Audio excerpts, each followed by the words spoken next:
The story begins inside a spaceship in outer space in front of a planet. The captain of the ship asks her crew member Sunja if they are at the right location since it seems like they are in the wrong place. Sunya told her that the location is correct since the planet in front of them is planet number, which is their exact destination, and the planet is called Earth. The other crew member, whose name is Robert, deemed the situation to be strange because he is sure that they are at the right place. But the planet is a place drenched of radiation, with not even a trace of oxygen. The captain couldn't believe that there's supposedly a high-value criminal and a high-ranking member of the Black Blood Gang is hiding in such place that is deprived of oxygen. She was quite pissed, since Robert dares give her false intel. But Robert was like, no, it's true, for real, because the intel came out when Hamoon raided the main system of the Beggars sect. The captain then asked Sunja what he thinks about the intel. Sunja replied while doing his repairs. He told her that if Hamoon really came to Earth, then it would be to commit suicide, because the oxygen saturation of Earth is at 76%, and radiation contamination level is at 87 sieverts, which makes it a perfect place for dying. The captain then asked him if it is possible for a human to live there. Sunja replied, with a top-notch radiation shield installed and a high-capacity internal energy drive that spans multiple cycles, maybe they can last for about 6 hours. The captain then seriously asked Robert if he's willing to put his life on the line for the intel he got. Robert couldn't reply, since he can't just risk his life like that. But the captain wasn't interested in his response either. She then told him that if the criminal they are looking for is not there, then he would be in big trouble. Sunja then mentioned that there was a human life sighted below the surface of Earth, and so they went for the criminal hunt. Robert and the captain arrived on Earth at the location where life was detected, while Sunja was in charge of protecting the ship and giving them intel. It's quite surprising that Earth has now turned into a wasteland with no life in it, and the place they stood is popularly known as Mount Tai. The captain was surprised to see that the popularly known Mount Tai is right in front of her. Sunya told her that it's the origin of the Mount Tai star system, the very place where those old farts from the Martial Alliance call a legendary sanctuary. She couldn't believe that the trash dump in front of her eyes was once a legendary sanctuary. She was like, those old geezers from the Martial Alliance, why don't they do some cleaning at their so-called sacred ground? What do they make money for? Robert told her that they would never do anything that doesn't make money since they are all talk and no action. Sunja then told her through the earpiece that the place she is standing is the spot where the life was detected. The captain was surprised since there was nothing there, so she asked him if he's sure. Sunja replied, yes, right below you. The captain then knelt down. She placed her hand on the ground. Robert asked her, what is she planning to do? She replied, whatever is down there must sure be alive, but if it was she that was buried down there, she'd have suffocated long ago. She then activated her internal energy drive and boom, there was an explosion from below the ground. Robert, who was covered in dust, told her to give him heads up next time so that he can get out of the way. The hole was very deep. She then asked Sunja if there is still a sign of life. Sunja replied, it's faint, but still alive. There is also pretty large space down below. Robert then told the captain to bring the electronic ladder, but she dived in without paying attention to him. Robert was like, you're always so hot-tempered. He then told her that they should go together. They arrived underground, and in front of them was a very big door with a sentence written on it by someone named Lee Mok Jean. Robert had no idea what it says. The captain then told Sonia to translate it. Sonia told them that it's an ancient language used around 2000 years ago. The word written on it state thus, the world fears me and imprisoned me with the great Dharma teachings. If you clumsily try to awaken me, death will greet you first. What the word meant is don't open the door if you don't want to die.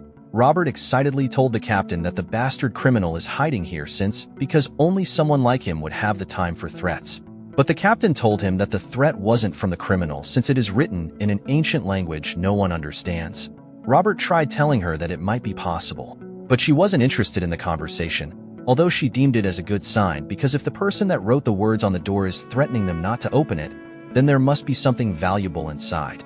She then pushed the door open. They were surprised when they got in because they saw something sitting at the top of the stairs, although it looks human, but they had no idea what it was. The captain was quite curious at what it was, so she climbed up the stairs to go see what it was. The face of the person sitting down was covered all over in beards with his legs crossed. Robert asked her if it's alive or is it human. Although he didn't believe that it would still be alive since it has been buried for 2000 years, the captain didn't reply. She then stretched out her finger and touched the nose of the person. There was no reaction for a moment, which made her more curious.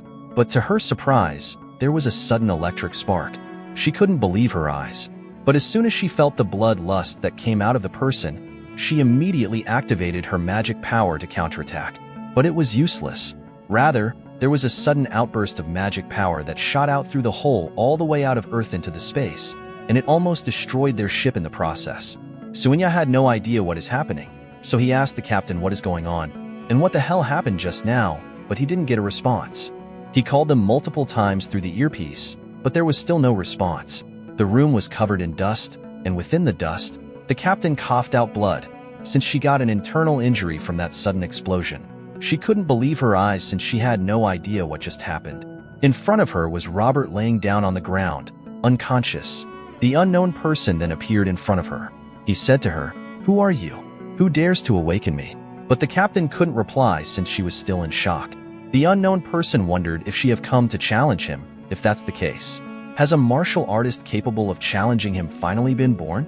He then told her to speak, and she should tell him the reason why she awakened him. But the captain had no idea what he was saying since she can't understand a word. She then activated real-time translation mode. The person raised his hand with the aim to kill her if she doesn't answer his question. Upon realizing that the man wanted to kill her, she immediately activated her powers in order to block the monster's attack. The collision from their attack was intense. She did everything within her power to block the attack from the person, although she was able to block it.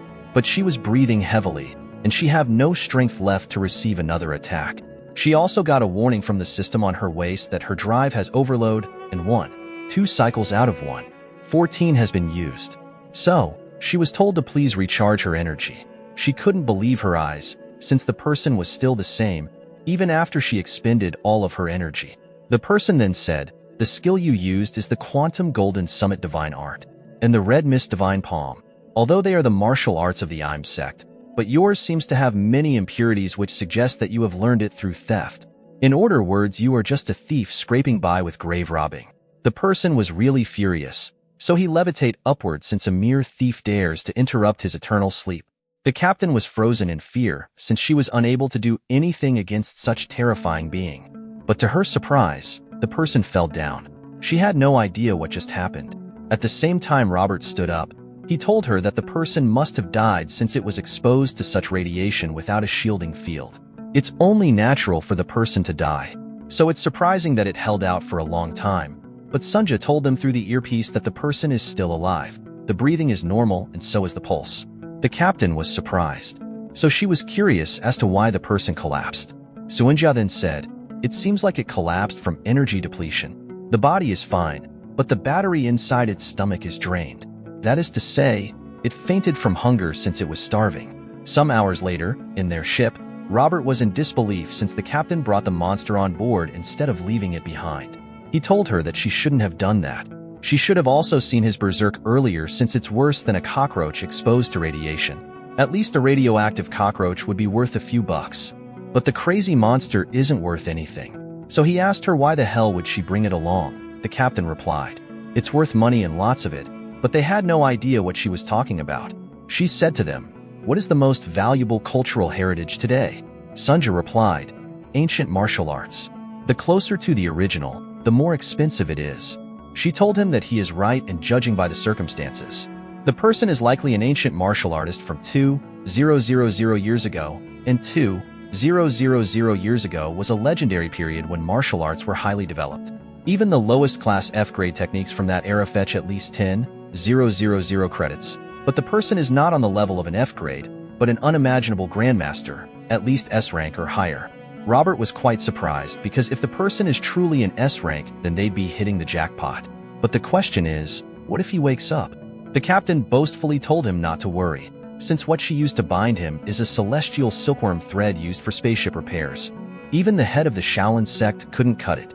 But to her surprise, the person was able to cut it easily.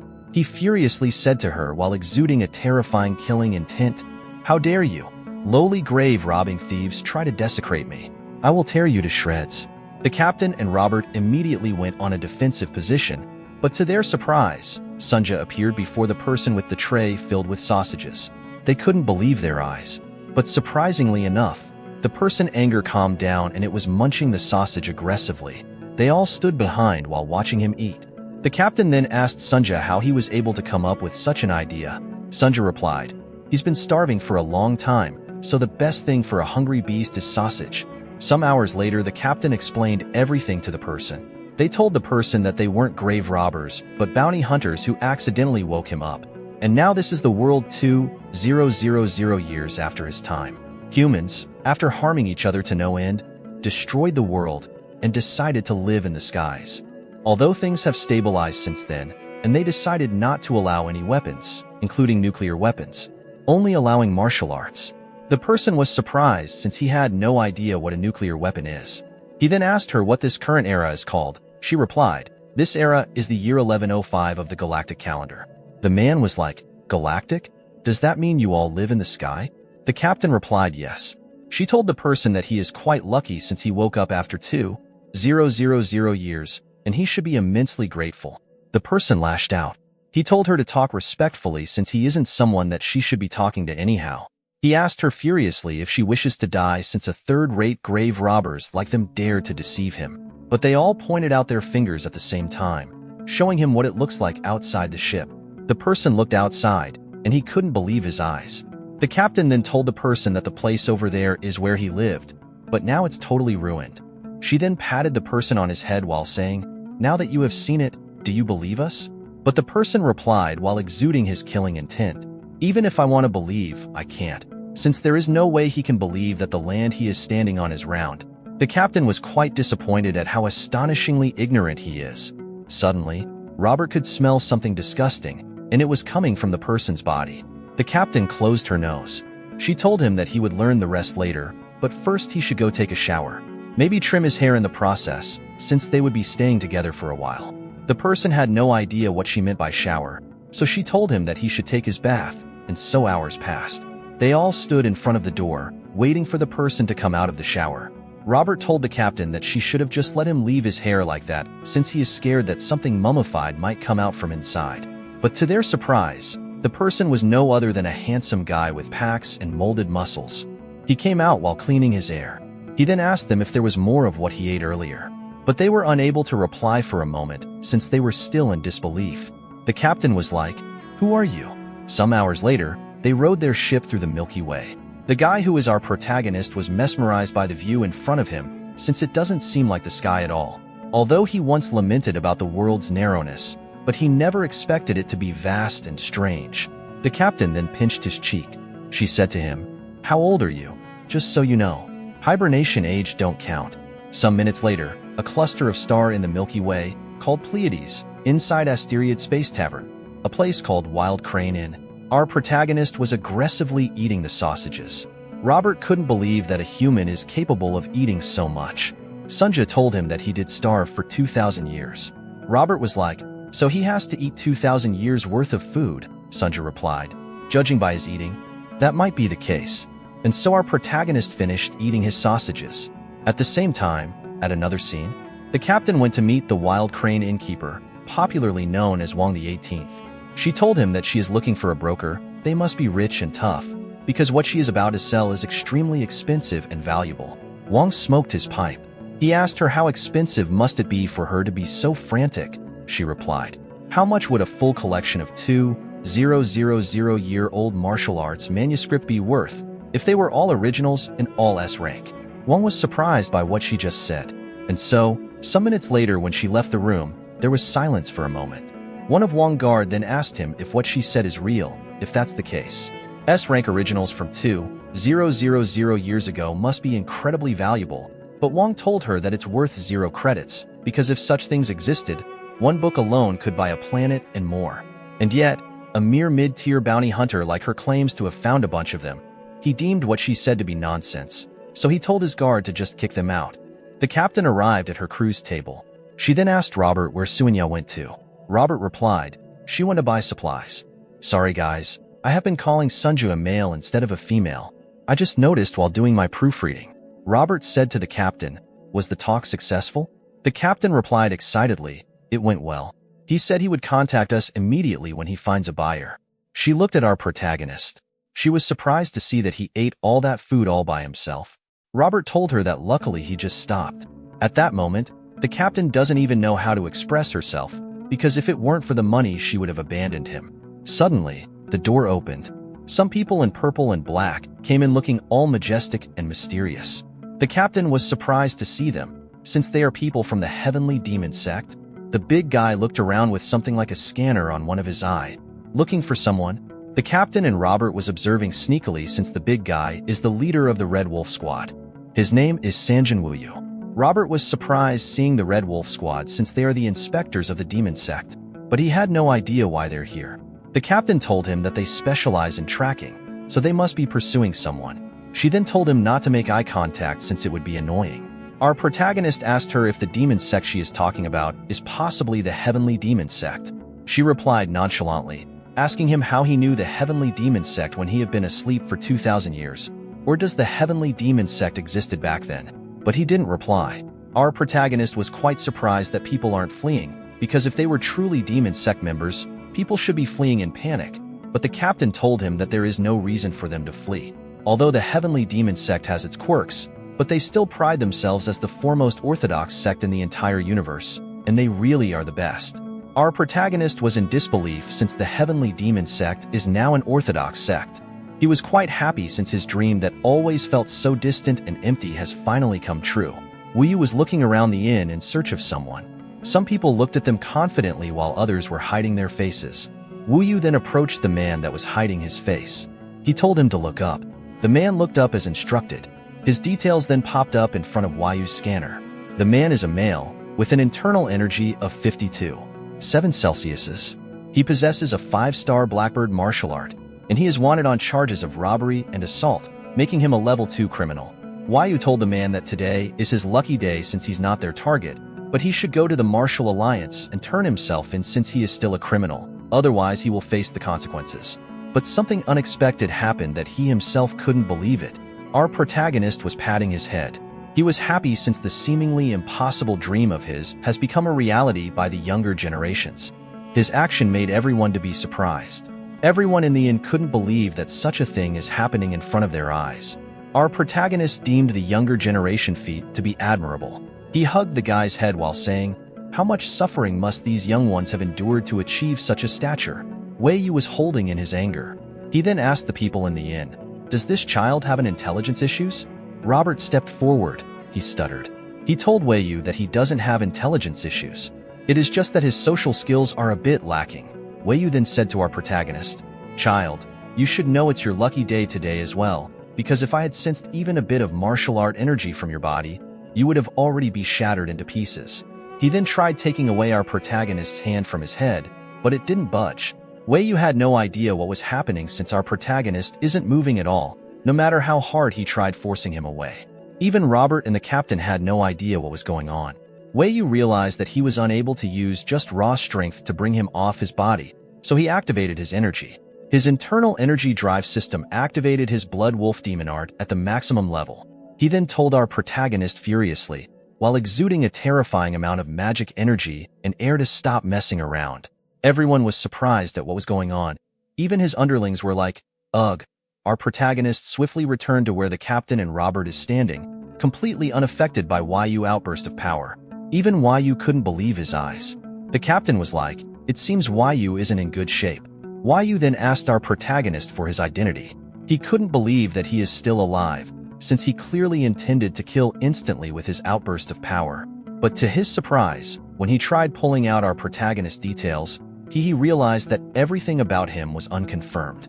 His gender, internal energy, and loaded martial arts. It is like his database wasn't registered in the system.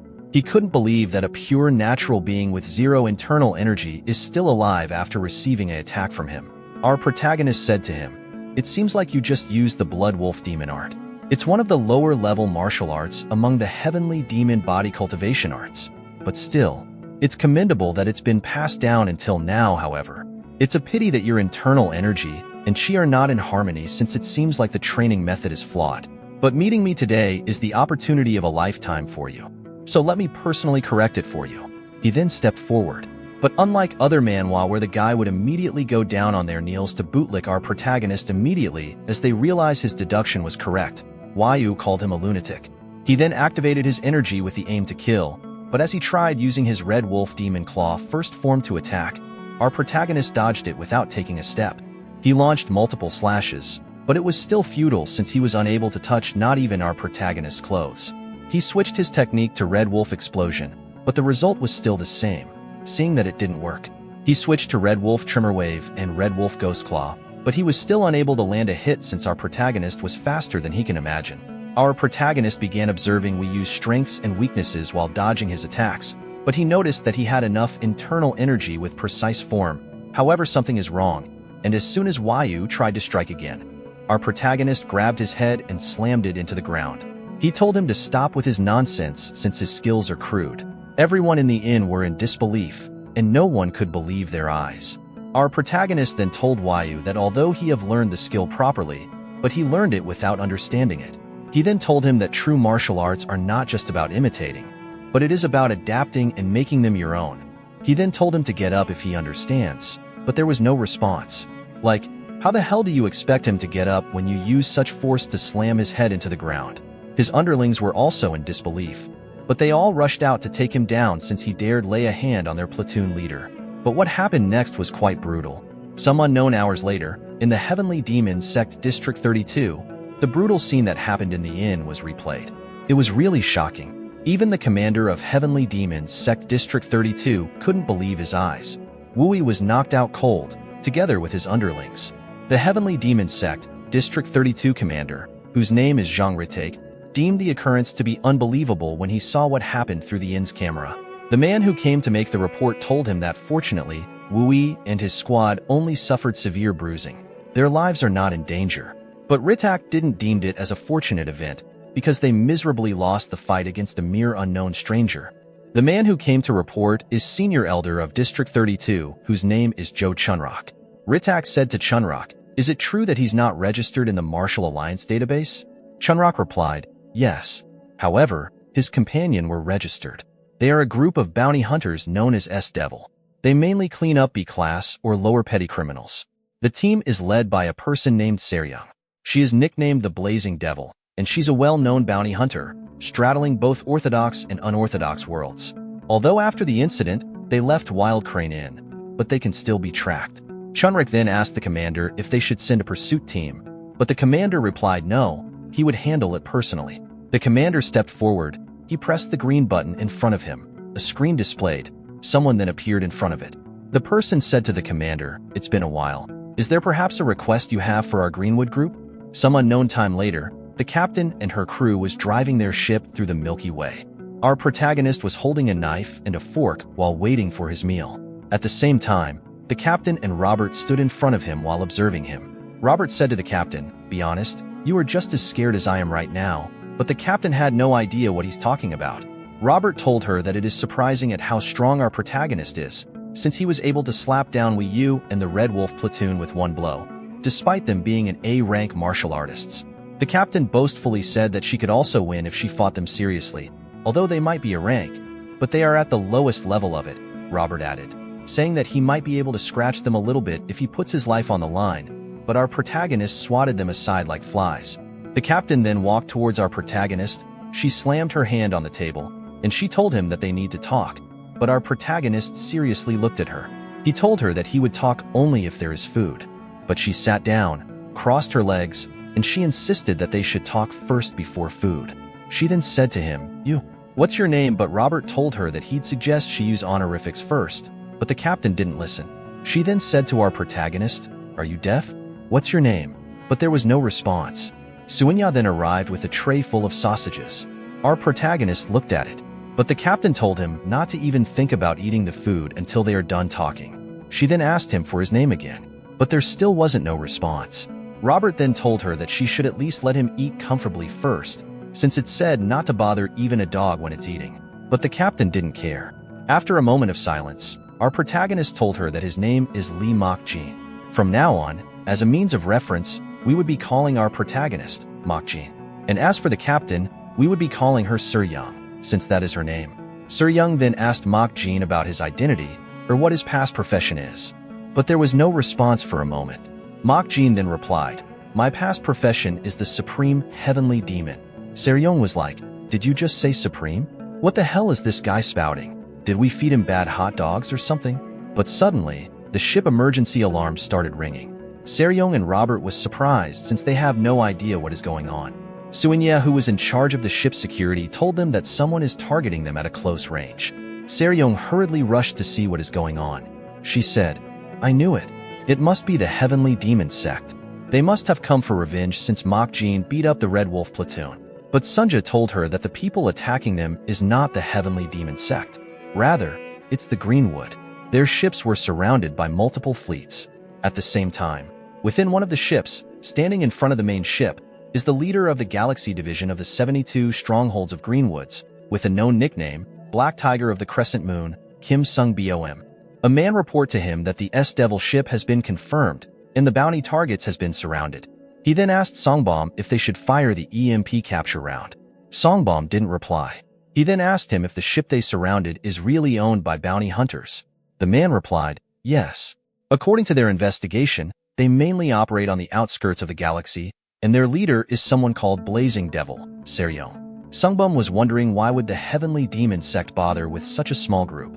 The reason why they surrounded Seryong's ship was because they received a bounty request from the Heavenly Demon Sect, and the request wasn't to capture, but to erase Seryong and her crew members from existence. He deemed the request to be odd, and he was sure there was definitely something going on. He was sure that Chunruk must have a reason for specifically entrusting the task to them, despite the fact that the Heavenly Demon Sect is more adept at taking lives than they are, so he was sure that there must be a trap in the S-Devil ship. Although they are surrounded by crowds of ship, but Seryong didn't show any signs of fear. She thought they have come to rob them since they are bandits. But Robert told her that he doubt they are here to rob, since they are dragging such a large fleet around. So their aim won't be to rob them since they are extremely poor, and there won't be any profit for them. Seryong understood what he is trying to say. She then said confidently, "Anyway, it doesn't matter. They can just beat the Greenwood scumbag robbers if they get in their way and toss them out." But Sunia told them that defeating them won't be that simple since they are part of the Galaxy Division of the 72 Strongholds of Greenwood, and it appears that the entire division has been mobilized. Seryong was like, "Are you kidding me? Did they really mobilize the whole Galaxy Division? Then does that mean the division leader, the Black Tiger, Kim Sung-bom, is here as well?" She then said without a single fear in her eyes that even her can't beat Sung-bom easily. Robert said to her, "Of course it's not easy. You'd be dead within 3 moves if you stood against him." She grumpily told Robert that it's not that bad since she can still put up a fight if she put her mind to it. Robert knew that she was just trying to act strong, so he told her that they should just surrender quickly since they have nothing to lose. Seryong thought for a moment. She then told them all to follow her command from now on. She told them that she would permit the enemy to fire the EMP capture round to cut off their ship's energy and incapacitate them. Then she'd also permit them to board their ship armed.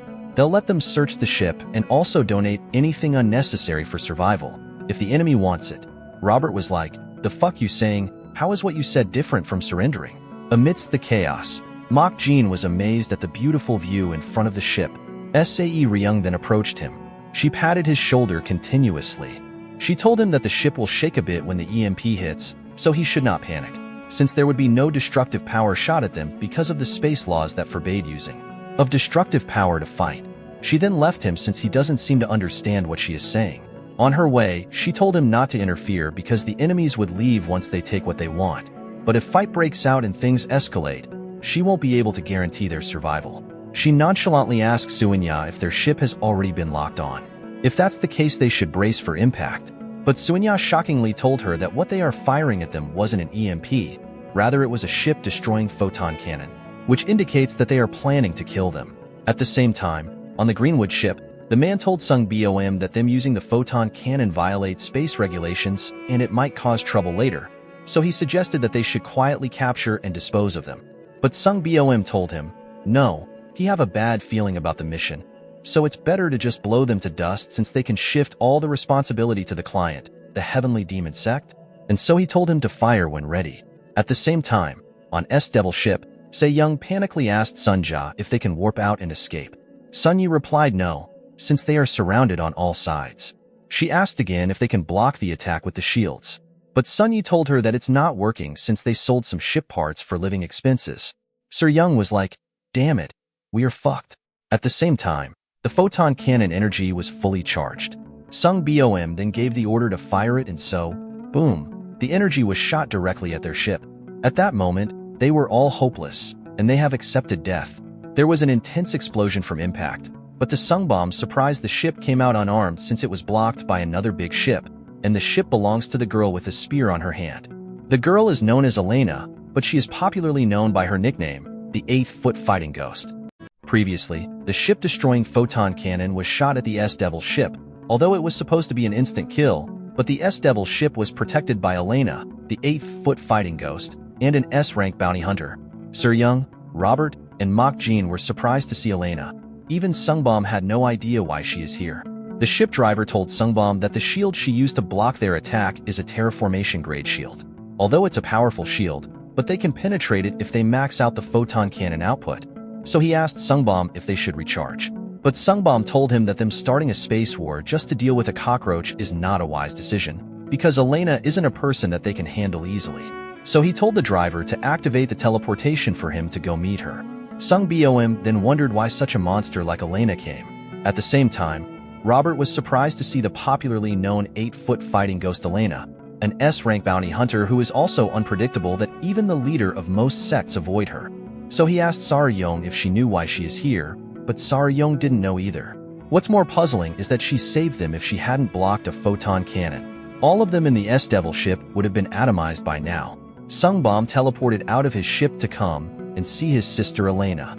He said to her, "Long time no see, Sister Elena." But Elena didn't reply. He was like, "Surely I hope you haven't forgotten me." He then told her that he is her 55th younger brother, Kim Sungbom, and he greeted her at their mother's birthday 2 years ago. Elena wasn't interested in his gibberish, so she told him to get lost. Sungbom was surprised by her words. He then decided to formally introduce himself. However, this time, not as her brother Kim Sung Bom, but as the leader of the Galaxy Division of the 72 Strongholds of Greenwood. He told her that telling him to get lost is the same as telling all of Greenwood to get lost. So he cannot accept that, but Elena didn't say anything. Rather, she went straight to releasing her aura, ready for battle. Robert was watching them from the ship, since it seems like they are about to fight. But Seo Young told him that it won't be an easy battle, because even for Greenwood, Elena isn't easily touched. She added saying that dealing with Elena alone is tough, and if Greenwood is unfortunate, her mother Linus would also jump out from behind. But Robert had no idea what she meant by Mother Linus. Sungbom told her that she is the same as ever, always resorting to fists to have a conversation, but he immediately surrendered. He told her to relax since he don't want to fight. Sungbom knows too well that if they were to fight, it would only lead to a loss, and losing for such a crappy job like taking down the S-Devil ship aren't worth it. He then told her that they should resolve it peacefully. He asked her if the S-Devil ship is her target. If that's the case, they will yield it to her. Elena didn't say so much word. She turned around, and she told him to get lost. Sung Bom said to himself that he expected something is wrong with the S-Devil ship. But he wondered why, and for what purpose would she come for such useless things like the S-Devil ship. Elena approached the S-Devil ship, and she said to them through a speaker, "Hand it over, or everyone dies." But Se Ryong was like, what the hell is she talking about? Even Robert thought she also want to rob them. If that's the case, he was like, what the hell did we even have for them to be so eager to attack us? He then asked Seoryang if she stashed something valuable without telling them. But he himself knows that wasn't the case because they don't have anything valuable on them. And there is nothing on the ship that could attract an S-rank bounty hunter like Elena. Seoryang then asks Mok Jin if perhaps he knows Elena. Maybe he had a fling in the past, or dated and had a big breakup before running away. But Mok Jin told Seoryang that Elena didn't come because of him. Maybe it's probably because of that child. They all turned around, but they didn't see anyone. Mok Jin then said, "Show yourself, child. There is nothing to fear." Suddenly, a girl appeared from within the shadow, removing her concealment. Robert and Seo Young couldn't believe their eyes. To make things worse, they have no idea who she is. Mok Jin told them that she followed them from the inn, but he left her be since she had a presence, but no form. He was quite impressed at the advanced technique she used since she was able to conceal not just herself but her breathing. He was like, it seems martial arts have developed in over the years. But Sunya told him that what she used is not a stealth technique. Rather, she is wearing a stealth ring. It's a quantum technology, and it's really expensive, but Seo Young doesn't care if it's expensive or not. So she asked the girl who the heck is she, and what's her intentions for sneaking onto the ship. The girl stuttered. She told Sarah Young that her name is Young Hua Rin, but Sarah Young wasn't interested in her name. She then asked her if she's the target of the people outside. She replied, "Probably. And as long as she is alive, they won't stop coming after her." Upon hearing her name, Robert immediately recognized her, since she is the main vocalist of Pranashan. Sarah Young was like, "What do you mean by Pranashan?" He then explained excitedly. He told her that she is the galaxy's top rookie idol duo, and she is the main vocalist of the idol group that sang a hit song. He then brought out his phone from his pocket. He searched up her name, and her profile popped up. He was like, "Wow, I was right. She's even prettier in person, and she's even from Mount Tai, the same place as him." He also knows every details about her, including her height, blood types, and allergies. Elena then announced through the speaker again that she's giving them 10 minutes to hand her over, or everyone dies. Although despite the tension they were in, there was no panic in their eyes. Robert asked Hua Rin for the reason why they are chasing her, but she didn't reply. Sarah Young told Robert that it doesn't matter if she tells them or not. She told Hua Rin that she is an uninvited guest that isn't related to them, so she need to leave. Robert tried persuading Sarah Young, but she told him that she had made her decision as the captain. Hua Rin was then placed at the door of the ship for her to be delivered outside to Elena. Sarah Young and Robert watched her through the small hole as she's leaving. Robert then told Sarah Young that he don't think sending her out is the right thing to do. She's even the main vocalist of Pranashan. But Sarah Young told him that they can't protect her, even if she is in the ship, since they are already struggling against Greenwood, let alone 8-foot fighting Ghost Elena. So even if they hold their ground, Waren's fate won't still change. But their fate will, because they'll all die if they were to fight Elena. She then pressed the button to close the door. Sarah Young is also in pain since she is unable to protect the little girl. But there is nothing she can do. Suddenly, someone placed their hand on her shoulder. That person was no other than Mokjin. Waren was super surprised to see him. Mokjin said to her, "Didn't I tell you earlier not to worry since I will protect you?" At the same time, Robert and Saryong had no idea how he got in there. Saryong panically pressed the button multiple times to stop the ship's door from opening, but it was already too late. Robert then told her that they should wait and see what happens, since Mokjin is also strong, and he might end up defeating Elena. But she said to Robert, "Are you insane? I am not worried about him going out to fight. To be continued rather, I am worried about him going out of space without protection." She then immediately told Sunja to close the gate quickly. But Sunja told her that it's already too late. And so the ship's door opened. She was like, "This nutcase is really insane. He actually went out in space." Waren thanked Mokjin for seeing her out. She then told him to be careful since Elena and Sungbom are really strong martial artists. But to her surprise, something strange started happening to Mokjin. His eyes became red, and it was as if he wanted to throw up. At first, she had no idea why he was like that, but she later realized that maybe he isn't with a shield. Mokjin began coughing and breathing heavily. Even Elena and Sungbom had no idea what is going on.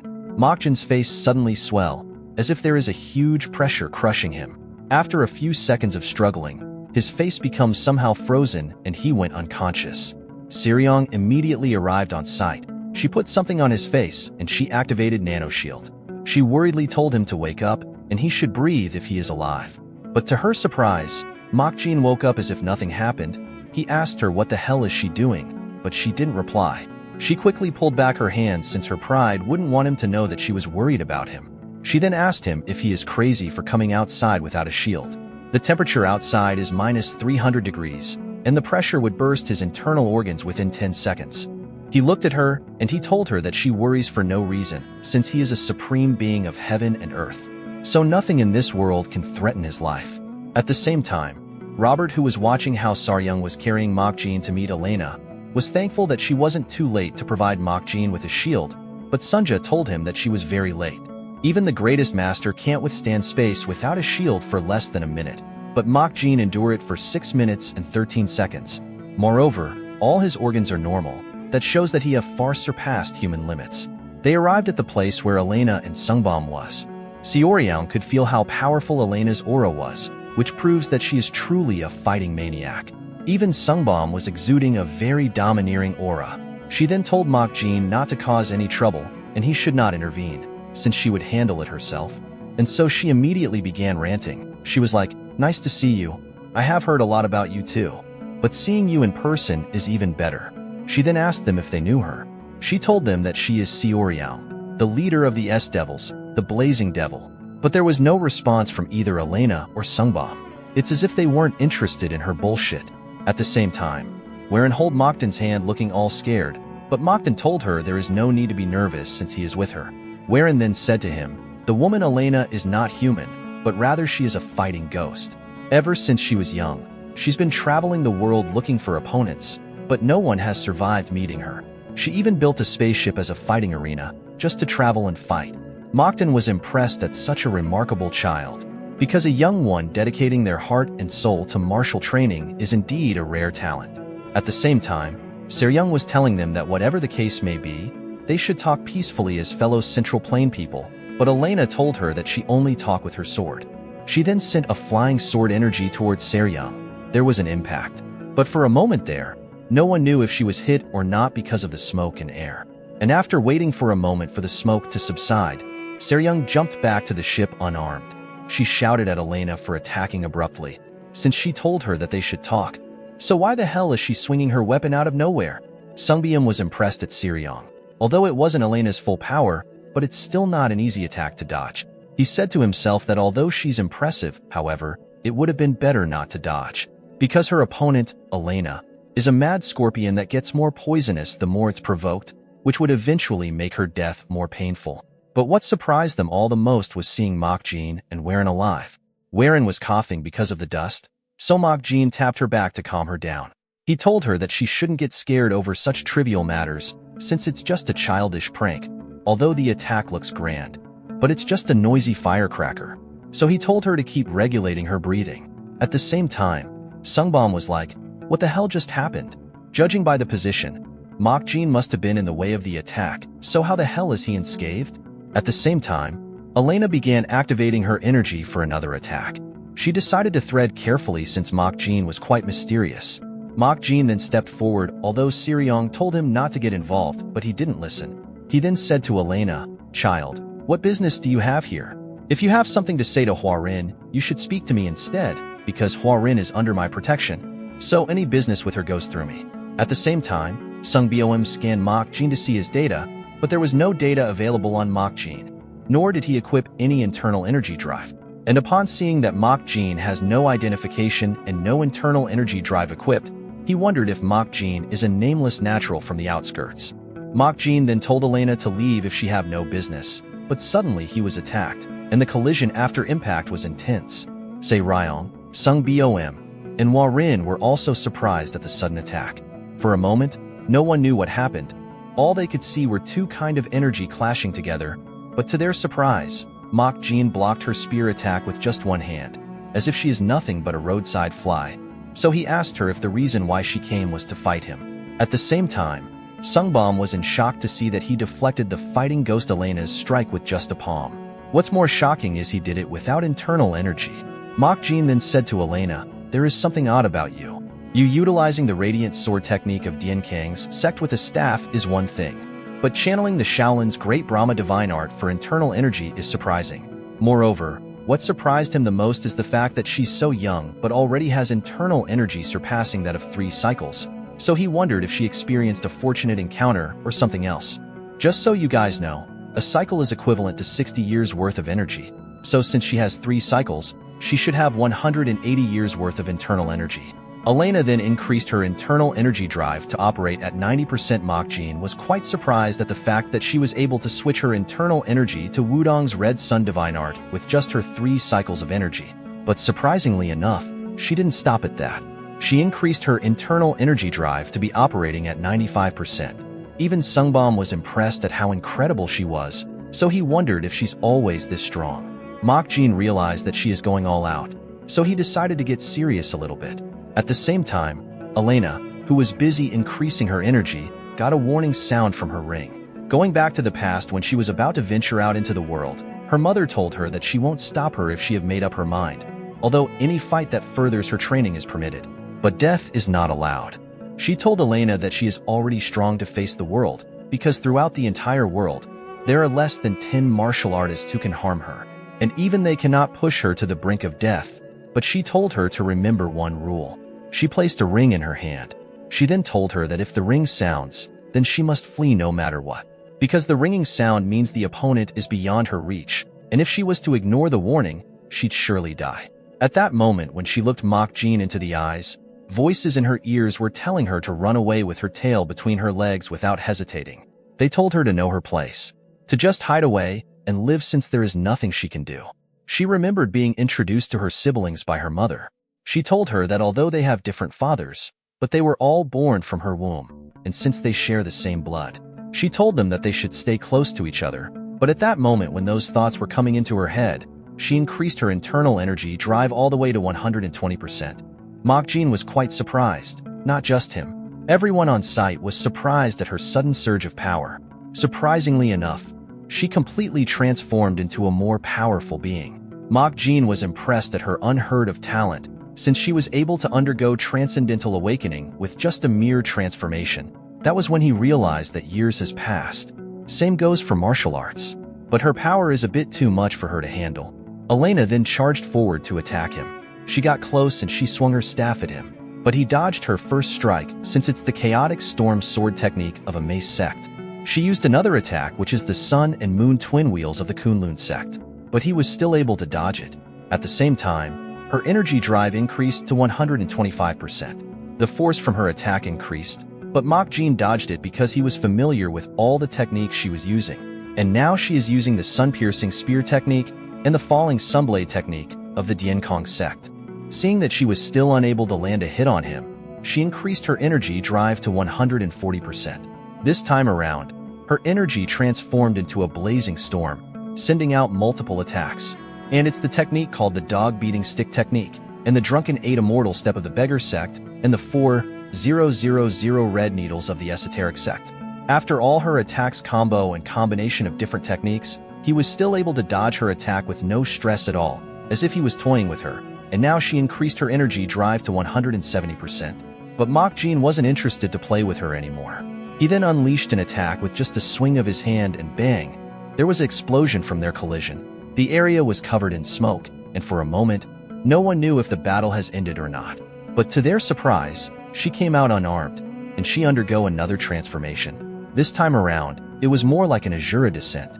She then charged forward at full speed, increasing her internal energy drive to be operating at 190%, and as she was about to clash, Mok Jin told her through telepathy to stop. Although her talent is admirable, but she have crossed the line of righteousness, since her awakening shows wounds and desires. In addition, she's been consumed by her inner demons, and if she continued to reach any further, he'd have no choice but to kill her to stop her, since he promised to protect Waren, so he won't let her harm her. And so he activated his energy on his hand, summoning a very long sword. At the same time, Siriong and Sungbom were shocked to see that he summoned a heart sword. Elena didn't reduce her speed at all, since she had made up her mind to fight until either one of them is dead, that is to say, a life and death duel. But since she didn't stop her attack, Mok Jin swung his heart sword at her. The light from their attack was blinding, and bang! The ship they were on exploded due to how terrifying the force from their attack was. A force that is more powerful than a photon cannon. The Greenwood ship operator couldn't believe his eyes. He was shocked at the sudden explosion. Sungbom then teleported back to his ship at his initial teleportation spot, but he was heavily injured, and he barely escaped with his life since he was on the ship when it exploded. He stood up. He told the driver not to worry about him because he's still alive, but if the teleport has been even 0.1 seconds late, he'd have been torn to pieces. At the same time, on the exploded ship debris, Siriong asked Mok Jin if he's insane since he almost killed them all. She told him that he should have some restraint because even in the past, no one in their right mind would set their ship on fire just because they're angry. But Mok Jin told her while bleeding through his mouth that restraint wasn't an option. She stood up, and she was surprised to see that he was hurt. Mok Jin told her that the reason why he is hurt was because he faced a power more stronger than he anticipated. They both looked up at Elena's floating body, with her scattered shield and broken equipments. Siriong then asked Mok Jin if she's dead. He replied no, she is not dead yet. A stronger force protected her. The person who protected her was so beautiful, as if an angel just came down from heaven. Siriong was surprised to see her because she is the West Heaven Sword Matron, and she is Sungbom and Elena's mother. Some hours later, Elena was placed in liquid for her to heal. At the same time, Mok Jin and the rest were behind her, while Sungbom was on his knees showing his respect to his mother. Sungbom politely told her that he didn't know she would be coming. so she should punish him for his lack of loyalty and filial piety. But she told him that his opinion isn't needed at the moment, so he should act as if he aren't here. She then politely greeted Mokjin. She told him that she is West Heaven's sword matron. Sungbom was surprised to see that his mother is showing respect. Not just him, even Seryong couldn't believe that the West Heaven's sword matron is showing courtesy. The matron told Mokjin that she violated the dueling code of martial arts by rudely intervening, since she was driven by familial affection. She then told him that if he wished, she would cut off her arm as an apology. But Mokjin told her that there is no need for her arm. He then asked her if Elena is her daughter, but Seryong immediately told him to speak respectfully, since she is the West Heaven sword matron. Matron replied yes, she is her daughter. If that's the case, Mokjin told her that she intervening wasn't a bad choice because family takes precedence over the dueling code. Seryong told him again to please speak politely. Because the woman is one of the 5 immortals, the West Heaven sword matron, her temper is so bad, and she can split someone in 2 just by glaring. But to her surprise, the matron went on her knees to beg for forgiveness. Some unknown hours later outside the ship, Matron told Mokjin that she does not know the exact reason why her daughter's consciousness has yet recovered. In addition, it was also confirmed that the place she passed through right before she came to fight him was MANHWA. She was likely to have been commissioned there to attack the S-Devil's ship. However, she told Mokjin that the martial arts that he demonstrated earlier seemed to be the Demon Heart Surasword technique. So she asked him if he have relation to the Heavenly Demon sect. Mokjin replied, I don't know. In the past, there was definitely a deep connection, but time has passed. Time corrodes even the strongest bond as if they were iron, and dissolves connections dearer than life itself. Matron looked him without saying anything. She said to herself that indeed Mokjin is an extraordinary figure, both chi and internal energy. Even martial arts are all perfectly refined, and there's not even a trace of artificiality. Such state is only achievable during the peak period of martial arts. What's surprising is that he appears to be in his early 20s. So she thought maybe it could be as a result of rejuvenation. She then said, May I dare request something from you? Mokjin replied, Are you proposing a serious fight? Matron was surprised at his accurate deduction. He added, Though you are being polite, but every word you say is dripping with murderous intent, like a sword being sharpened against a flint, getting sharper and sharper. She told him that he have a sharp ears to have catch her small whispers. Mokjin then told her that he have never refused a challenge, but she should know that if they fight, one of them is bound to die, and the one left standing would be severely injured. Something too strong has no room to bend, or else it will break. Matron immediately unleashed her energy for them to fight, since he had figured out her intentions. Mokjin then asked her if they have any compelling reason to fight. His question came as a surprise to her. Mokjin then told her that they should fight if they have a reason in the future, since he still want to see more of the world. Matron was unable to say anything. She then retracted her energy, and so the S-Devil ship left the premises. Some unknown hours later, Sungbum told the matron that he got a request from the Heavenly Demon sect to destroy the S-Devil ship, and it was a silence and kill. The matron couldn't understand why the commander of the Heavenly Demon sect wanted to kill Mokjin despite the fact that he clearly possessed the supreme martial arts of the Heavenly Demon sect. Additionally, why would they hire Greenwood? It really doesn't make sense. Sungbum then told her that there have been recent information that the Heavenly Demon's Red Wolf platoon was annihilated by an unknown entity. Maybe they might be related, but Matron told him that there is no need to overthink. Because whatever the situation may be, his imagination won't be able to deduce it. She told him that she hoped he can at least prove how useful he is by thoroughly tracking the S-Devil ship movement and report. Sung Bom told her not to worry since the people from Greenwood pride themselves as the best in the world at tracking. She looked at him without saying anything for a moment. She then told him that she would trust him, but he should track them without interfering since she do not want her child to get hurt. Sung Bom was touched by her sweet words, but she stopped, and she was like, by the way, what's your name again? How the hell can you not know your child's name? Back at the S-Devil's ship, Seo Young furiously asked Warin what mess have she gotten herself into. What did she do that got her involved with Greenwood, or 8-foot fighting ghost Elena? And on top of that, she got West Heaven Matron involved. She was like, what the hell did you do? Or did you flip the world around? Some minutes later, after things have finally calmed down, they sat around a table. Warin apologized for causing them trouble. She told them that she honestly don't know why they're all after her. Everything became different when she returned to Manwha, her hometown, after finishing her tour. Clearly, the people in her hometown were still the same people, but everyone was trying to kill her, so she ran all the way to the S-Devil ship. At the same time, Mok Jin was furiously munching the snacks. Sae Ryung asked Sunja if she understands what Warin is saying, since she don't have a clue about what she is saying, but Sunja also find it difficult to understand her. Suddenly, Robert hit the table with force. He said to Huarin, "Did you just say Manhwa? Do you mean the Manhwa planet? My hometown Manhwa?" So he told her to immediately tell him what happened to Manhwa, but Huarin could no longer hold in her disgust because of how Mok Jin is eating, so she ended up throwing up. At the same time, at the room where Elena was being treated, Elena broke out from the tube after waking up and she was coughing trying to catch her breath. Matron then asked Elena to tell her what happened on Mount Hua. At the same time in the Wild Crane Inn, Wong saw the video of mock battle. They were all surprised at such an intense battle.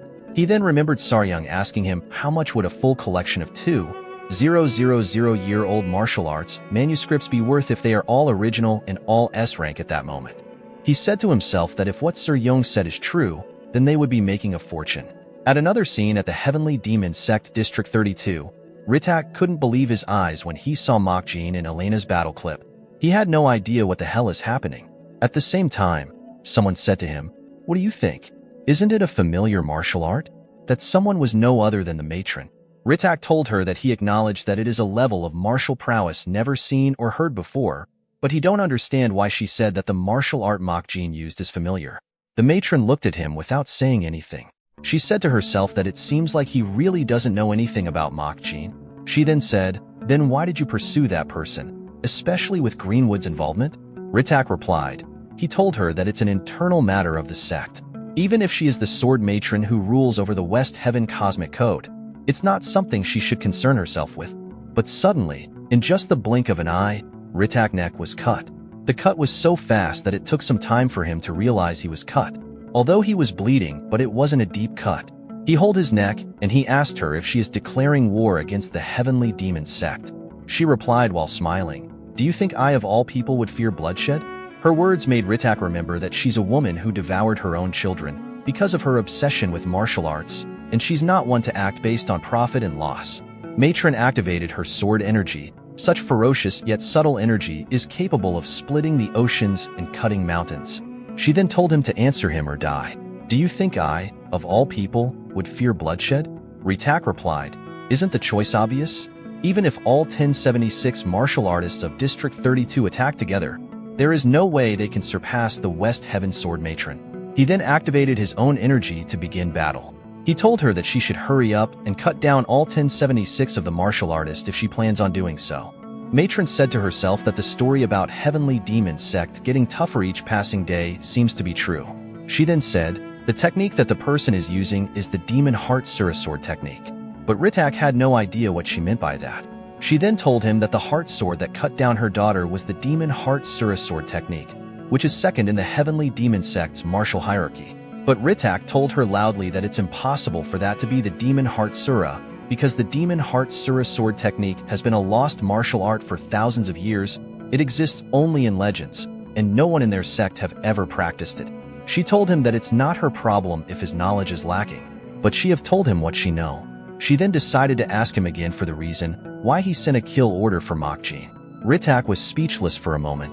He then told her that he wasn't chasing after Mok Jin, but he was after the girl Warin. Some hours later, at the Talavitra orbiting star system, the S-Devil ship arrived at Mt.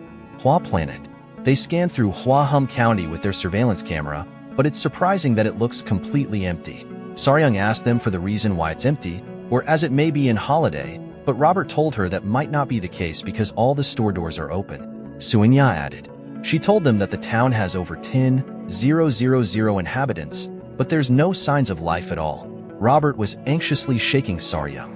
He told her that they should go down quickly since he is sure something terrifying must have happened, and everyone either died or fled. She then asked him why the hell is he agitated all of a sudden. He replied, "Because it's his hometown." At the same time Huarin was crying while looking at Mount Hua. Mokden then told her to speak up if she knows anything. But as she was about to speak, Suinya told them that she have detected a life signal. Judging by the location, it's inside Mount Hua's main headquarters, in the Jaha Pavilion.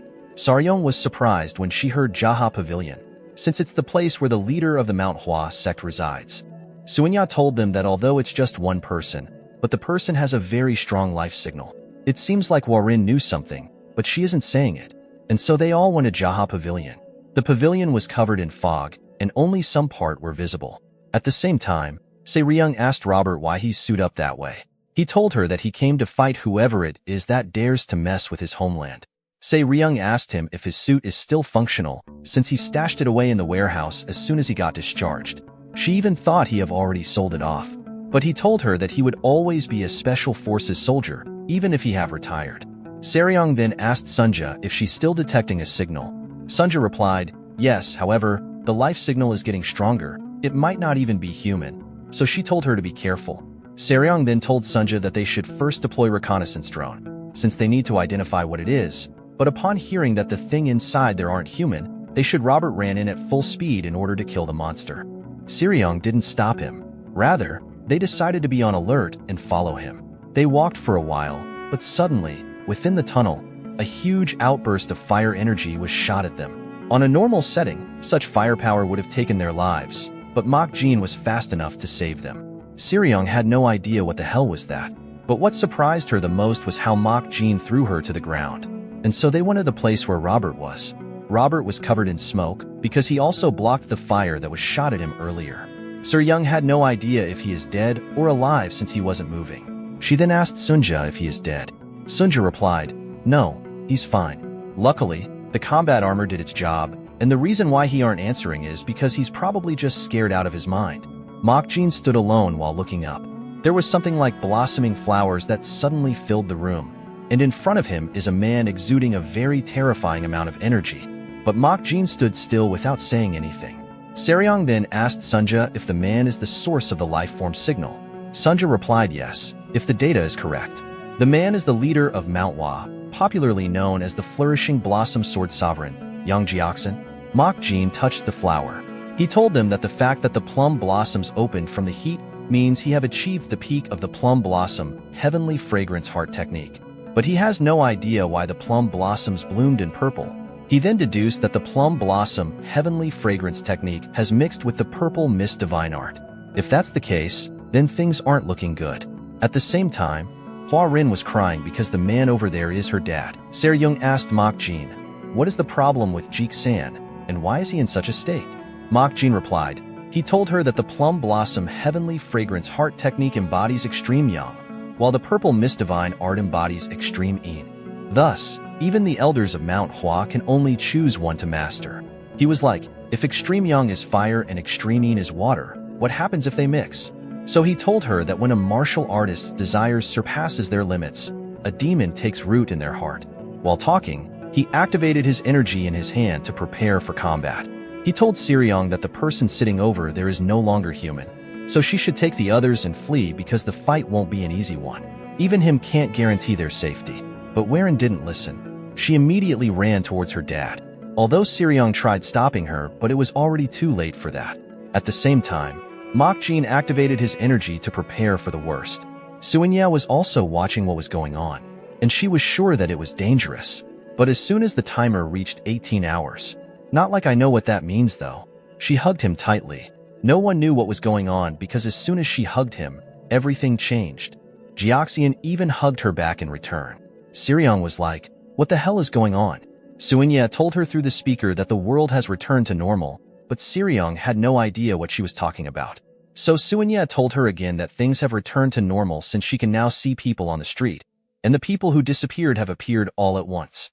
Some hours later, in a particular shop, Robert, Suinya, and Se-ryung were on a table. Se-ryung was looking around. She then said to Suinya, you said there were no people in Mount Hua. Then why are we seeing people now? Or was the bioscanner malfunctioning? Suinya replied while drinking, don't you remember both of us checking it together? The scanner was normal. Even now it's normal. But something is off. The people here, all their internal energy is completely drained. Everyone, both children and adults alike. Robert told them not to worry too much about them since they are all alive, so there is nothing to worry about. He then decided to order some food since he is getting hungry, so he called the server to place an order. The server arrived with tea sets on her hand, so he excitedly told her that he'll have a double serving of noodles and a large special dongpa pork, but to his surprise the waiter passed him, and she went to serve another people. He was like, what the crazy shit is wrong with her? I was talking to her directly, yet she ignored me, or she's so busy to hear me. He then decided to order again since she is coming back his way, but she ignored him once again. He couldn't believe his eyes. Suenya said to him, it's not that they didn't hear. It's like they can't see us because no one in the restaurant has ever stopped to look at us. Even when they're right in front of them, they just pass as if we're part of the scenery. They're not aware of us at all, as if we never existed in the first place. Suryong told them that she doesn't want to get involved with the shit that is going on in MTHUA because she have a bad feeling about it. Back at Jiaxin's residence, Jiaxin was pouring tea in a cup, looking all dull and slow, but he didn't invite neither Mokjin and Warren. Warren told Mokjin that her father is not someone who would rudely drink tea alone without inviting the guest in front of him. Also, he can't see them because he has been that way since she returned from her tour. But the strange thing is that he does all his work and tasks normally. He drinks tea, goes for inspections, eats meals, and tends to the garden always at the same exact time every day. Like a wind-up doll. Mokjin started waving his hands in front of Jiaxin, but she told him that it's no use since he can't see them. She added, she told Mokjin that he must be careful, and he shouldn't prevent Jiaxin from following his repetitive routine. But before she could finish her sentence, Mokjin had already took the cup from Jiaxin's hand. She immediately shouted at Mokjin to get out of the way, although he never expected Jiaxin to attack. But before his head could get chopped off, he swiftly dodged it with little to no stress, as if nothing in the world mattered to him.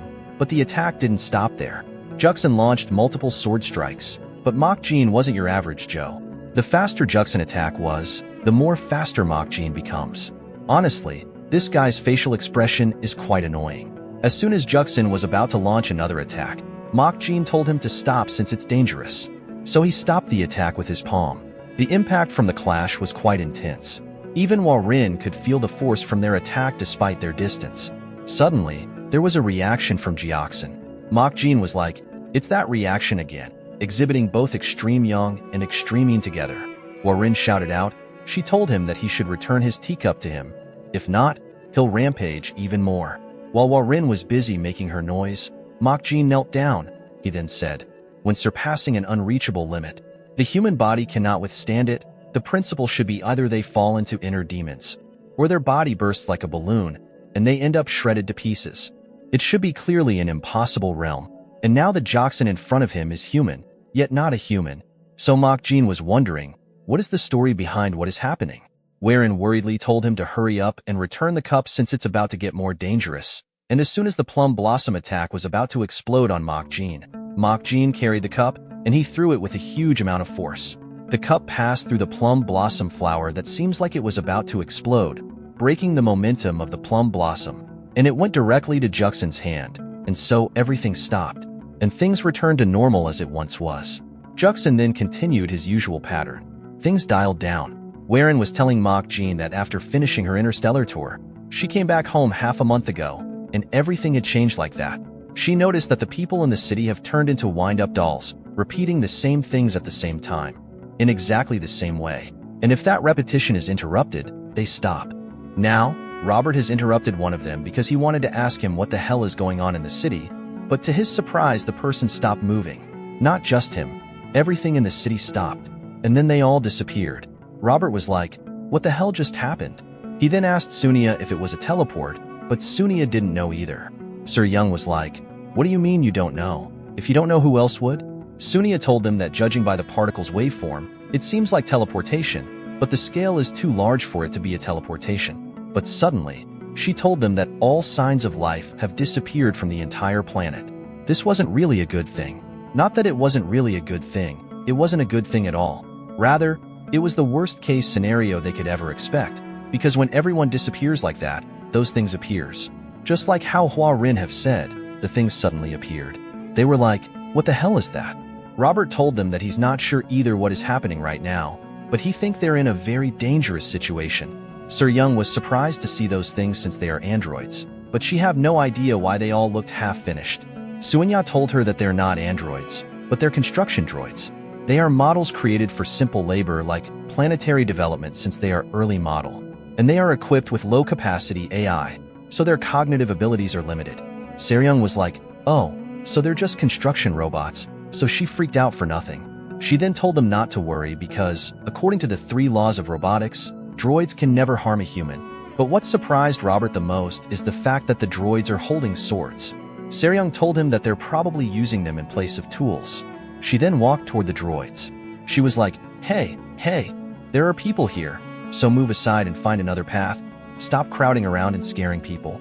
But before she could finish her word, one of the droid rushed towards her and struck her with its sword. But she blocked its attack, and she wasn't harming in any way. She lashed out at the droids for attacking a human, but to her surprise, all the droid charged towards her, bombarding her with multiple attacks. The explosion from the collision was intense, and it could be seen all the way from Jioxin's residence. Warren told Mok Jin that the droids are the one that shows up once all the people disappear, and then they attack every living thing they see, and now they are hunting down Seryong and her group relentlessly. Warren told Mok Jin that when she came back after finishing her tour, she was also attacked, but if it hadn't been for her father, she probably wouldn't have survived. For some unknown reason, they never came to the place where her father was. And even if everyone else disappears, her dad remains, but in that dormant state. Mok Jin told her that her father is hanging on. He's hanging on by burning his entire internal energy along with his soul, ready to face inner demons if he has to. And it must be because there's something he has to protect no matter what. Mok Jin found his act to be quite admirable, so he told her that he'd take care of everything. He then decided to go out and take a look at the face of the scum, responsible for the shit that is going on in Manhwa. At the same time, Seryong and Robert were surrounded, while Sunya was hiding behind Seryong. Seryong had no idea what was going on, nor why the droids are attacking humans, so she asked Sunya if such a thing is possible. Sunya replied. She told Seryong that such a thing is impossible, because the intelligence systems of androids still cannot violate the 3 laws of robotics, so attacking humans isn't an option for them. Seryong was like, then why are they all acting like this? Are they malfunctioning? Or maybe they don't see us as humans? At the same time, a thought came to Robert. He was like, these androids are capable of attacking humans. Don't tell me they are combat androids. The droids surrounded them, and they charged forward to attack. Seryong immediately told Sunja to hold on tight and hide well while she fended off their attacks. But to her surprise, the droids were being shot down, and they all exploded. The person who launched the attack was Robert. He told them that they are not droids, but they are iron gangster. Just so you guys know, gangster are reanimated corpses or zombies. If you enjoy this Manhwa Rin told Mok Jin that the droids are the one that shows up once all the people disappear, and then they attack every living thing they see. And now they are hunting down Seryong and her group relentlessly. Hua Rin told Mok Jin that when she came back after finishing her tour, she was also attacked, but if it hadn't been for her father, she probably wouldn't have survived. For some unknown reason, they never came to the place where her father was, and even if everyone else disappears, her dad remains, but in that dormant state. Mok Jin told her that her father is hanging on. He's hanging on by burning his entire internal energy along with his soul, ready to face inner demons if he has to. And it must be because there's something he has to protect no matter what. Mok Jin found his act to be quite admirable, so he told her that he'd take care of everything. He then decided to go out and take a look at the face of the scum responsible for the shit that is going on in Manhwa. At the same time, Seryong and Robert were surrounded, while Sunya was hiding behind Seryong. Seryong had no idea what was going on, nor why the droids are attacking humans, so she asked Sunya if such a thing is possible.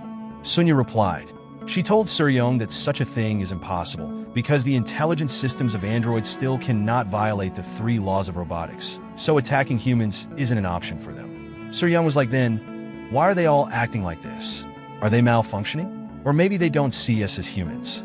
At the same time, a thought came to Robert. He was like, these androids are capable of attacking humans. Don't tell me they're combat androids. The droids surrounded them, and they charged forward to attack. Seryong immediately told Sunja to hold on tight and hide well while she fended off their attacks. But to her surprise, the droids were being shot down, and they all exploded. The person who launched the attack was Robert. He told them that they are not droids, but they are iron gangster. Just so you guys know, gangster are reanimated corpses or zombies. Seryong and her crew were surrounded by the thousands of droid. At the same time, some people were watching them through a camera. The person was telling their master, while observing Seryong and her crew, that the leader of the ship is the blazing Devil Tang Seryong, and next to her is intelligent android Sunja. Hold on, wait a minute. Don't tell me that my beautiful small Lily Sunja is not human, but an android. What a plot twist. She also told the leader that Robert Carlyle is the former first sergeant of the Northern Galaxy Combat Unit's Special Tactical Division. Altogether, they created the S-Devil Group, which is a group of bounty hunter mainly operating in the outskirts of the galaxy. So they're not a threat, and they can be eliminated within 10 seconds. The leader said to the droid, "Did you just say he was from the Northern Galaxy Combat Unit, moreover from the Special Tactical Division?" The droid then asked the leader if it should issue the elimination order. The leader name is Count Richel. So, as a means of reference, we would be calling him Richel. Richel didn't reply to the issuing of the command since he was quite suspicious of Mach Jean, who just arrived on site. Mach Jean asked Sar Young and her group what the heck is going on since they were just fighting. Not quite long, but it's already over before he arrived. Robert boastfully told him that he went all out, and he had been waiting every day for a day like this, so he kept his equipment well oiled up. He boastfully said to them, "If I had listened to someone and sold my equipment as secondhand, we wouldn't have escaped today's crises." The person he was referring to was Sar Young. She sulkingly told him that they were forced to sell it back, then due to the lack of money for ingredients. But Robert told her that luckily he disagreed with that idea, or else they wouldn't have been able to deal with all the droid today. Sunya told them that they didn't deal with the droid, rather they retreated on their own, or else they wouldn't have survived if they kept attacking. Mach Jean ignorantly asked them, "What the heck are these things on the ground? Or are they armor?" He said to them, "Do you guys with these metal things?" Saryong told him that it's not armor, but a droid, or he can call them robot. Mach Jean was like, "A DRO? Bot? What are you saying? Can you just talk in a language I can understand?" Saryong sat down looking all tired. She told him that he won't understand even if she explained it, so she told Sunya to summarize it for him. Sunya told Mach Jean that he should think of it as a machine that can think and act like a person. But Mach Jean said to her while dangling the droid hand, "No matter how much the world changes, how could a chunk of metal mimic a human?" But to his surprise, Sunya removed her head to show him an example. Mach Jean immediately grabbed Warren in shock. He asked Sunya what the hell is she. Suryang said to Sunya, "Did you not tell him yet?" Sunya replied, "We were busy, so I couldn't tell him I am a droid." At the same time, Rochelle was observing them through the broken droid on the ground. The droid told Rochelle that Mach Jean is not registered in the database. Also, it appears that he doesn't have an internal energy drive, indicating that he is a pure natural. Rochelle stood up. He said to the droid that judging by Mach Jean's foolish action, he's not someone to worry about, but the main problem is Robert. He said to the droid, if Robert is from the Special Tactical Division of the Galaxy Combat Unit, then he's an elite soldier. Moreover, if he's a first sergeant, then he is the best of the best. So he told the droid to be thoroughly vigilant and investigate Robert, because he wouldn't have come to MANHWA by coincidence without a definite purpose.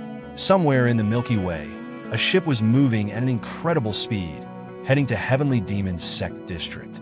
Ritak and Chunrik went to welcome the ship as soon as it landed.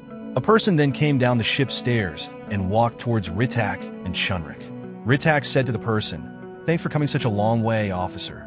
The officer yawned since it was quite a long journey. But to my surprise, the so-called officer was a midget. The person's name is Cho Dane, a first-class officer from the Disaster Safety Headquarters Central Committee of the Heavenly Demon Sect. As a means of reference, we would be calling the officer Dane. Dane told Riddick that his journey is quite tiresome, so whatever you want to show him should better worth the effort of him coming over. Some unknown time later, they brought Wayu, who was on a wheelchair, to show him to Dane. Riddick asked Dane if he noticed anything strange on the palm mark on Wayu's head. Dane decided to check it out while climbing on a table due to his short stature. He placed his hands on Wayu's head, and he asked him if it hurt. Wayu told him that the pain has greatly subsided. However, his head still feels a persistent heat. Dane was surprised that he's feeling heat. He then said to Wayu, "Do you mean you are only feeling heat but no pain?" Wayu replied yes. Dane then hit Wayu's head again out of the blue, which almost made him bit his tongue. But he was unable to complain since the man was his superior. Dane thought for a moment about what the issue might be. At the same time, Ritak placed his hand on Wayu's head. He told Dane that his palm is a bit different since the original scar has swollen. But his palm strike is rather ardent, so it doesn't seem like the same martial arts techniques. But Dane told him that they are the same martial arts technique, since both scars are from the Nine palm. Some minutes later, somewhere inside the ship, Dane sat down on a chair, while Chunrak came in with a box filled with food to serve Dane. Ritak told Dane that the Nine palm is the lowest tier martial art, taught to any introductory disciple of the sect. Even him have mastered it by the age of 7. However, the scars that the 9 palm always leave behind seems quite different from the one on Wu Yu's head. Dane told Ritak that he's correct since the essence of the 9 palm lies in cold energy, but it left behind heat instead, so the scars naturally feel different. Which means that Mach Jin has reached a level where he can perfectly suppress the fundamental coldness of the 9 palm and leave only the heat of the impact, which is an act of consideration to avoid harming the enemy. Ritak asked him with a surprised look if such a thing is really possible, because reversing the fundamental nature of martial arts is like making fire out of ice. Dane said to Ritak it's theoretically possible, but for now, let eat. How about some black bean noodles? Inside the S-Devil's ship, Robert was telling them that the droids that attack them is Iron Gangster. Saryong was intensely looking at the sausage in front of her. She took one and she asked Robert, "What does he mean by Iron Gangster?" Robert told her that he heard a rumor while he was still active in the military. He heard that they are developing a new type of android that includes humans in its killing parameters. But Saryong deemed such rumors to be ridiculous because android intelligence circuits are designed based on the 3 laws of robotics, so they can't harm humans. Robert told her that to bypass that laws, they replaced the intelligence circuits with the brains of deceased humans. That's why it's called Iron Gangster Project. Mach Jin was touching Sunja's face.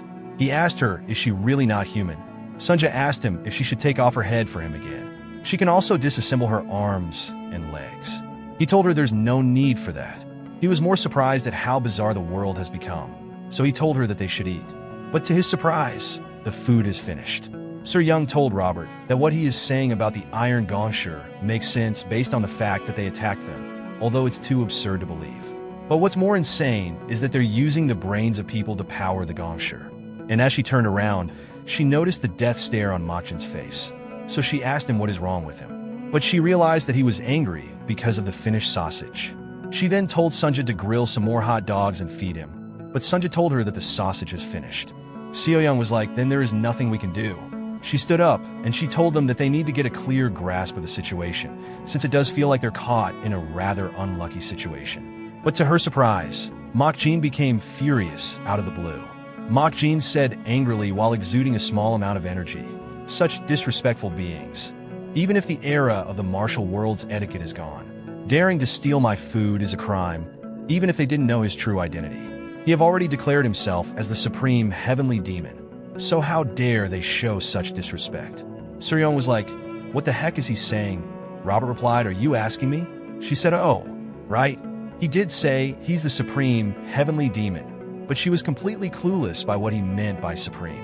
So she left, since it was quite confusing. She told them that they should deal with his meal later, since there is a more bigger priorities at hand. Robert decided to follow her out. Sunja also did the same, leaving Mach Jin in the room alone. He finally calmed down. He stared at the sausage crumbs on the tray. He picked it up and ate it. Suryong went back to observe the site where they were attacked. They arrived on site. Robert picked up one of the droid broken hand. He was disappointed at how poorly it was made. The joints are also quite disappointing since it was made with weak alloys. Sunja told him that it's because it's a prototype and not a finished product. While talking, she noticed something when she scanned the droid. So Young asked her if she's trying to see something. Sunja told her that it's not just the body that is weak, the neural networks are also simple. The intelligence network circuit is equipped with a primitive M207 chip. She then threw it on the ground after taking out the chip, since it's at a level that's embarrassing to call artificial intelligence. And the M207 chip is optimized for receiving commands, so it lacks autonomous will. Suryong said to her, "Do you mean the droids are all remotely controlled?" Sunyao replied, "Yes. Each individual unit are remotely controlled." She added the total number of droids that attacked them was 9,817 based on her detection. So that means at least 9,817 humans were controlling those droids. Her deductions were correct because somewhere unknown in the place where Isha is staying, there are at least 9,817 people controlling the droid. Sarah Young said to Sonia, "What was the total population of the AWA district?" Sonia replied, "There are currently 9,818 total people in MANHWA, but she was only able to detect 9,817 people, and one person is missing. That person is Manwha, SEC leader back at the Heavenly Demon Base." They said to Ritak while cleaning his mouth, "I command the state of immobility and lockdown for the entire District 32. No one is to move, and no one is to leave or be allowed in. So he should recall all dispatched personnel immediately." Ritak asked him what's the reason why he's doing all that. Dane replied, "These are precarious times. 2,000 years of peace have been too long. The prestige of the martial alliance, formed by the union of major sects, has long faded." He then said to Ritak, "Do you know what happens when the fangs of the tiger that rules the mountain fall out?" Ritak replied, "When the fangs fall out, wolves will take over." But Dane told him that he's wrong. The wolves will try to become tigers themselves when the fangs of the tiger fall out. He added, wolves form packs because of the tiger, and when that tiger is gone, they will look around with the eyes that saw the tiger. So fellow wolves will start to seem weak. And because they're much weaker than the tiger, the first to become a target in such times is the strongest wolf. With the hunting habit they have developed while in packs, the remaining wolves will band together and kill it. And now in the current martial world, that's the position of the heavenly demon sect. So they must act with extreme caution. Riddick then said to Dane, "Are you saying the unidentified individual using our sect's martial arts is related to this?" Dane replied, "I don't know. That is the bigger problem." While entering his ship, he told Riddick that he received an emergency communication just before arriving here, that the unknown individual is headed toward MANHWA. Riddick asked with surprised face if he meant MANHWA. Dane replied yes. An unknown element has been placed on a powder keg ready to explode, and just a spark would explode the world. Hence, understanding the situation comes first, then action comes next, and so he zoomed off in his ship back to where he's coming from. Back at MANHWA, Seryung and her crew went to the place where the MANHWA sect leader is. Seryung asked Warren if she's saying that the disappeared people show up again at night. Warren replied yes, except for her father. He stayed behind in his current form. Seryung asked Sunja how much time until sunset. Sunja replied, on the MANHWA planet, day and night switch every 6 hours, so there's only 1 second before sunset. And to their surprise, the sect leader started rubbing Warren's head as soon as sunset reached. Warren told them that the action of her father, stroking her head, is done without consciousness. Same goes for him sipping tea while surveying the premises and reading in the garden. All are done without consciousness. Just like before she left for her last performance tour. He did the same on her birthday last year, and for some reason, he repeats the same action every day when the sun rises. Same goes for others, they repeat a specific action every day. Robert told Seryung through the earpiece that no one is showing up, and the streets are still empty. Seryung then asked Sunya what's going on, and why are the people of the district late at showing up today? She then asked Sunya if she detected anything. Sunya said to her, there is something, but instead of them appearing, you're gradually fading. At first, Seryung had no idea what she was talking about, but she realized that she's beginning to fade, and within a matter of seconds her vital signs completely disappeared. Somewhere in the Milky Way, inside the Greenwood ship, a report was made to Sungbom while he was watching the planet from his ship. The driver told him that a short while ago, a teleportation was detected from the center of the MANHWA planet. Analysis also confirmed the person being teleported to be Blazing Devil Seryung, and the destination is the second moon of MANHWA planet, called Genta. Somewhere in Genta, inside a particular portion of Genta, there is a golden light that just appeared out of the blue, and that light was Seryung reappearing after the forced teleportation. Although she had no idea what was happening since she thought she was disappearing, she was so damn worried, and she thought she's about to die and become a ghost.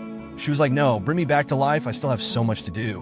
But she realized that she had become visible, so she wondered what the heck is going on.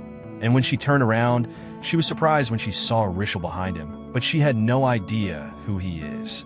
At the same time at the Greenwood mothership, the driver told Sungbom that the teleportation seems a bit unusual since there are no traces of consent from the moving entity during the teleportation process. If that's the case, it could be an unauthorized force transfer, a unilateral teleportation, which is forbidden by galactic law. So the driver told Sungbom that it's a serious issue and it might be best to report it to the higher-ups. But Sungbom said to him, is there anyone higher than me? The driver was shocked by his question, so he immediately went down on his knees, and he told Sungbom that there is no one higher than him, and he is the sole commanding authority. Sungbom said to him, that's good, just keep monitoring it for now, and if they're truly using technologies forbidden by the galactic law on that moon, it implies that there is a significant backing, possibly from a high authority. So he told the driver not to intervene, and he should make sure to investigate thoroughly before taking any action, because they need to assess whether knowing about whatsoever is in Jaunt would bring them more harm than benefit. At another scene, the matron was surprised when Elena told her that she met a man that claimed to be her father in MANHWA. He clearly said he was the one who fathered her. and she lost in the duel with him. Matron stood up. She said to herself while looking outside that she never expected the one who defeated her daughter and claimed to be her father is now at Manhwa. Inside the S-Devil ship, Robert panically told Mokjin that they have to save the captain because some bastard dared to kidnap her. But while he was busy yapping, Mokjin was like, "What the heck is he saying?" Sunya told him that she don't know either. He's just swearing, and she don't really want to translate it. Waren told them that the place where Sar Young was kidnapped to might have something to do with the incidents on Manhwa. Maybe others were taken the same way, but of course they don't have any proof. Sunja told her that she's wrong. There's evidence showing that others are taken the same way because the phenomenon when the people from the Manhwa planet disappeared is the same.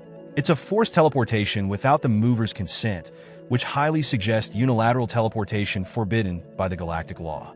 Robert grabbed Mokjin cloth and he was like, "See, that means everyone is trapped somewhere. We can't just sit here, so we need to act quickly and rescue them." Mokjin asked Sunja what the hell is wrong with him. Sunja replied while walking that apparently Robert has post-traumatic stress disorder, PTSD, from his time in the military, and he struggles to control his anger when he gets stressed. Mokjin then calmly told Robert to remove his hand, but Sunja told him that it's no use. Once he starts, he doesn't listen to anyone, but to her surprise. He removed his hands when Mokjin seriously told him for the second time to remove his hands. Sunya was like Mokjin could compete in an anger management contest. Some minutes later, Sunya was telling them that if Siriong has been subjected to unilateral teleportation, there are limits to how far she could be moved. Technically, long-range teleportation is impossible, so interplanetary transfer is out of the question.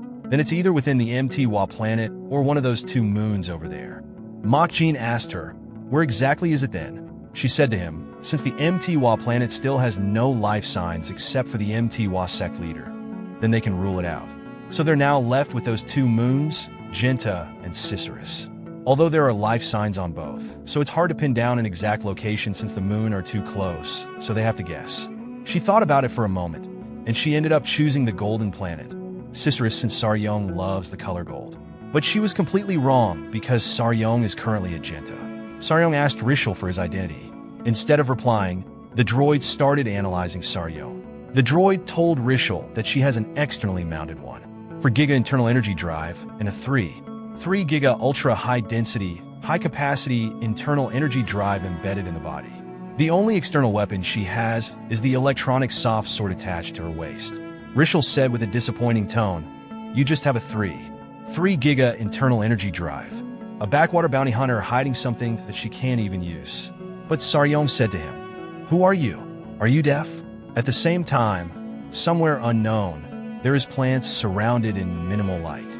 In front of that plant was a man, and that man is Dane's master. Dane told the man that there is an issue he need to discuss.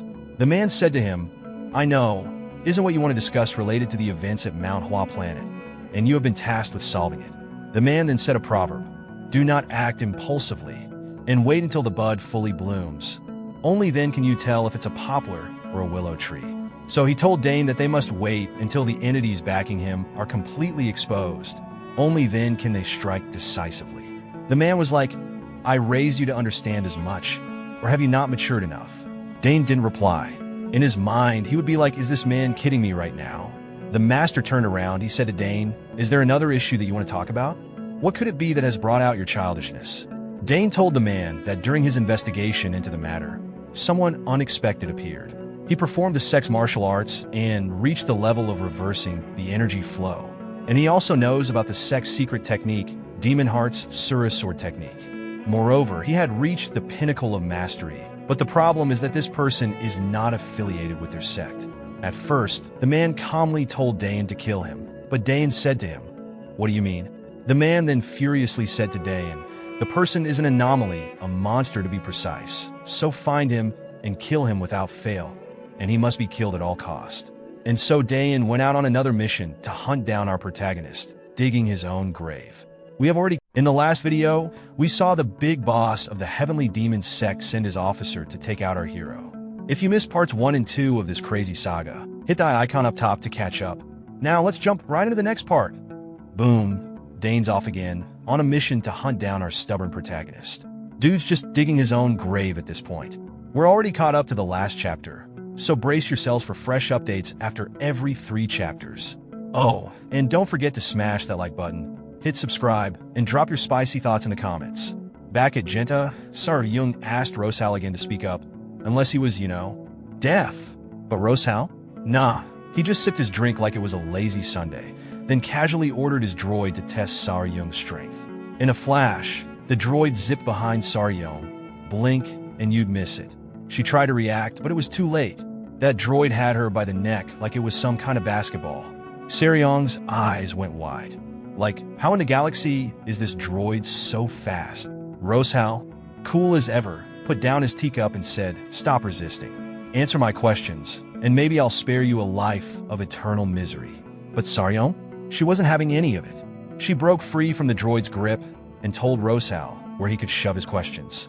Rosal was stunned. She just pulled off some next-level adaptive move.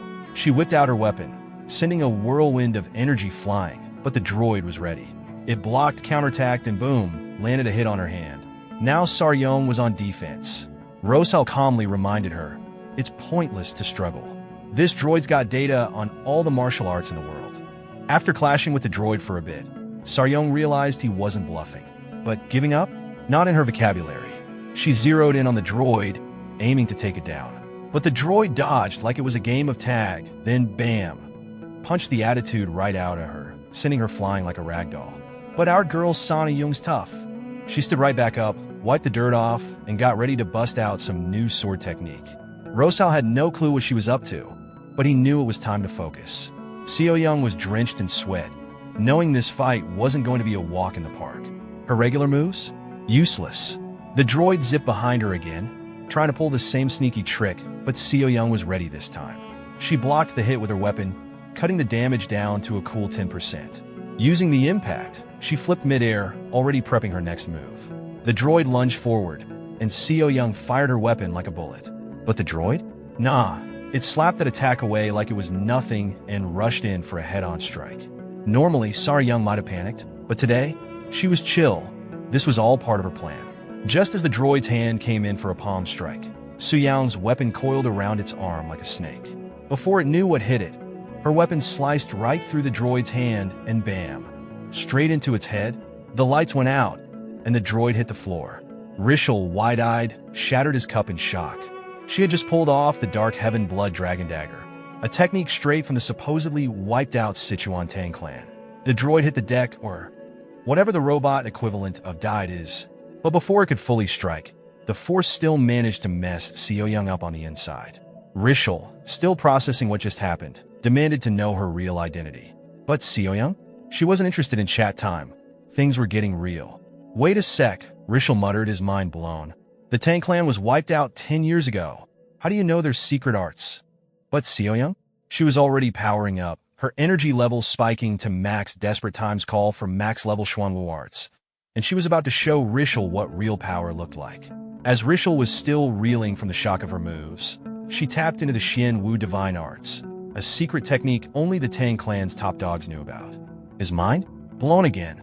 But Seo-young was done with the chatter. "Shut it with your useless analysis," she shouted, launching a technique that shot right up into the sky. Rishal's jaw dropped even lower. He recognized that move. It was a sky-dominating technique that let the user attack from everywhere. This killer move? It's called the Infinite Rain Blossom Technique, like a storm of falling rain, spreading attacks everywhere with explosions lighting up the sky. Meanwhile, over on the ship where the matron was chilling, Elena was deep in conversation with her. She explained that her meeting with Rochelle? Yeah, it was weird. She definitely made it to Manhwa to get some kind of request. But then boom, out like a light. Next thing she knew, she was face to face with him, and she still had no idea how.